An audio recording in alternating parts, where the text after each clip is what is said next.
معنوں میں رکھا جائے تو کچھ مدت کے احساس گرسنگی سے بھوکوں اور پیاسوں کی جان گداز تکالیف کا اندازہ ہوتا ہے۔ طبیعت میں انکساری آتی ہے، دل میں محبت و اخوت کے چشمے پھوٹ نکلتے ہیں، ذہن میں خدا کی بے شمار نعمتوں کے تشکر کا شعور بیدار ہوتا ہے۔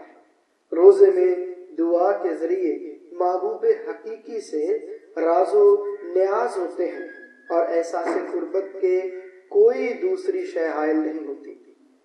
دنیا اپنے تمام مشاغل سمیت خاک نشین نظر آتی ہے، مبارک ہے وہ جو روزے کو اپنے خدا کے درمیان ایک سر روحانی سمجھتا ہے اور ثواب پر نگاہ نہیں کرتا۔